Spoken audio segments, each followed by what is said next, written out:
ఆడరమ్మన్నదారా నిన్ను పైనమైపోతున్నావు పాపకారి లోకంలోన పచ్చిలాగా కూలినావు కాటి పిలిసేనారా నిన్ను కదలకుండా పడి ఉన్నావు ప్రాణమైన అమ్మా నాన్నను కాదనెళ్ళిపోతున్నావు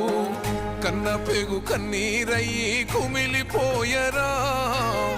కన్న తల్లి కడుపు కోత సూడు దేవరా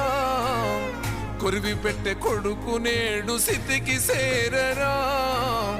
బూడిదైపోతూ ఉంటే ఎట్టా బతుకరా ముల్లోకాలు ఏలే శంకర మూడో కన్ను తెరిసినవా కన్న కొడుకు ప్రాణం తీసి కడుపు కోతనిచ్చినవా ఎండి కొండలుండే జంగమా ఎంట తీసుకెళ్ళినవా ఎంట ఉందు మయ్యా సామి మమ్ము మరిసిపోయినవా